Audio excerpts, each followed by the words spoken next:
At so ayan, hi guys! Welcome back sa channel natin at ito na nga po sa episode 214 para dito kay Kalbo. At huwag na natin patagalin pa, simulan na natin yan. At dito nga tayo natapos, yung sa paglapag ni King dyan sa espada sa kasamansanas at sa pagtalikod niya dito kala Atomic Samurai. So kaya nga ito question mark dyan, itong grupo ni Atomic Samurai at now ang continuation niyan sa ito naman na. So ito, tuluyan ng umalis itong si King dyan sa field, iniwan niya na nga itong mansanas saka yun yung espada. So yun, so kumikislap-kislap na dito itong mansanas. So kaya nga dito sa kabilang banda, talagang gulat na gulat. Etong sila ay di sila makapaniwala sa ginawa ni King. At ito nga sabi ngayon ni Ai, Master, hindi kaya? At dito napa-stop etong si Ai. At pagtingin niya ngayon dito kay Atomic Samurai, ayun, ang dilim na ni Atomic Samurai. Ito nga pinapawis bigla dito etong si Ai. At din ito nga ngayon, boom, grabe.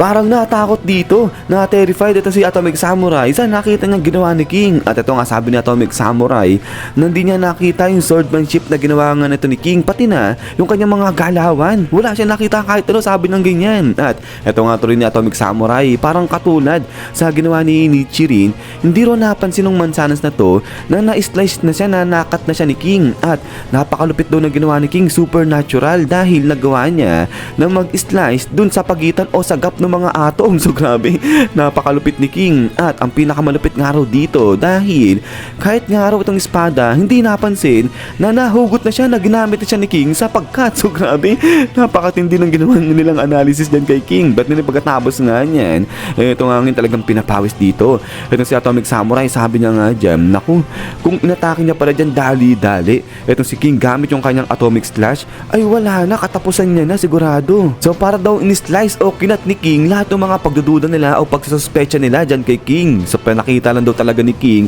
kung sino talaga siya. At eto nga ngayon, tingin-tingin etong si Atomic Samurai sa ulap, sabi niya nga dyan na anong pinaghasabi raw nito ni King na amateur siya pagdating sa espada. Napakahalimaw mo, sabi niya ngayon dito kay King. At pagkatapos nga niyan, eto nga ngayon, tawa ng malakas etong si Atomic Samurai. Sabay sabi niya nga rito na sobrang tagal na rin simula nung makaramdam siya ng ganito ng kahihiyan, sabi niya ganyan. At eto tuloy niya pa na mukhang hindi raw ito yung oras para mag-testing siya ng iba at kailangan niya nga raw ulit na i-develop yung kanyang sarili. So kaya nga ito dali-dali tinawag niya itong tatlo, si Bushido, si Okama at saka nga itong si Ai. Sabay sabi nga rito ngayon ni Atomic Samurai na i-redo niya o uulitin niya yung kanyang training from the scratch at mukhang endless road ng hardship yung kanyang tatahakin. Pero ganun pa man rin, eto nga biglang tingin-tingin itong si Atomic Samurai sa mga disipulo niya, sabi niya nga dyan, pero ganun pa man rin ay handa bang sumunod sa kanya etong kanyang mga disipulo. So ito talagang laban na etong si Atomic Samurai, gusto niya magpalakas ulit. At eto nga ngayon, boom, grabe, pati yung mga disipulo na ganun din, napalaban din, sabi nga nila, yes sir. At ito nga ngayon ay habang lalakad na etong si King Papalayo, sabi niya nga dyan, aba, mukhang din na siya sinusundan ng grupo ni Atomic Samurai, mabuti naman daw. At eto ay bibili daw siya ng gamot para nga sasakit ng tiyan. At ayun, uuwi na siya pagkatapos. So grabe, na-stress etong si King. Pero eto nga, salita na ng seryoso etong si Atomic Samurai. Sabi niya nga rito sa grupo ni Ai na meron na malapit dito sa rango nila Ai na kung saan ay talagang nag-hard work daw, talagang gustong i-conquer yung kanyang weakness at talagang nag-shed siya ng dugo at ng mga luha, ganyan. So ngayon ay titiyakin daw nito nila Atomic Samurai na dapat hindi sila pagtatawanan ng tao na yun. At din eto nga ngayon ay parang nabigla dyan, nagulat etong sila Ai. So hindi nila alam kung sino yung sinasabi ni Atomic Samurai, pero ito napangiti etong si Ai. Biglang sabi niya nga dyan na okay. Natin pagkatapos nga niya na ito nga alis na itong grupo ni Atomic Samurai. At talo naman dito yan sa isang facility na to, dahil dito naman ay makikita na ito si Child Emperor ay ito may ginagawa siyang kung ano. At ito habang may ginagawa siya, sabi niya nga dyan na the more na iniimbestigahan niya itong Hero Association, the more na nakikita niya o nalalaman niya yung kabulukan ng association. So kaya nga ito talagang zero faith na raw, talagang wala na siyang tiwala dyan sa Hero Association. At ito nga ngayon, parang kala mo stress na rin ito si Child Emperor. Sabi niya nga dyan na manood lang sa kanya itong Hero Association yung mga tao, dahil mas gagalingan niya pa, mas aangatan niya yung association, pati na yung mga S-class heroes at pati si Dr. Dr. Bofoy at papaguhin niya raw itong kanyang sarili. So ito, so parang iba na yung tumatakbo sa isip ng bata natin. But then maya maya pa ito nga, biglang may kumontak sa kanya at ito nga yung si Zombie Man. At ito nga ngayon, sabi ni Zombie Man na may oras daw ba ito si Child Emperor pagkatapos ng school niya bukas dahil ibibili niya ng milkshake ito si Child Emperor. At then ito nga ngayon natuwa ito si Child Emperor, nakita niya yung message ni Zombie Man. So parang si Zombie Man talaga yung hero nito ni Child Emperor. At ito nga, balik sa trabaho ito si Child Emperor, sabi niya nga dyan na gagawin niya rin itong bagay na to. So yun nga, i-develop niya yung sarili niya, magpapalakas siya para din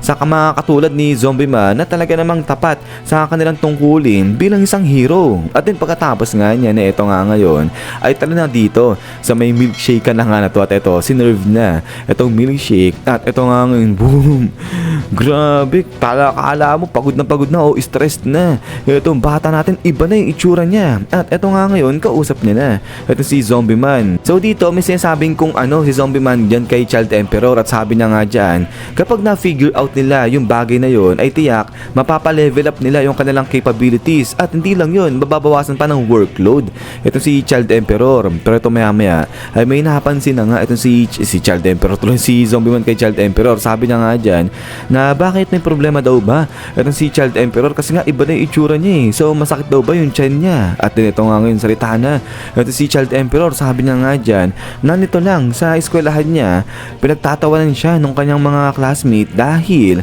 sa kanyang hero name. At ito nga ay parang na-alerto dito ito si Zombie Man. So ito parang hindi siya makapaniwala sa narinig niya dyan kay Child Emperor. At ito nga ngayon, boom, grabe, nagalit dito, nagdabog bigla ito si Child Emperor kasi ito sabi ni Zombie Man na okay lang daw yun, wag nang alalahanin yan ni Child Emperor, wag niya nang isipin. So kaya nagalit ito si Child Emperor, sabi niya nga dyan na anong sinasabi nito ni Zombie Man na wag nang isipin, na wag nang alalahanin yun.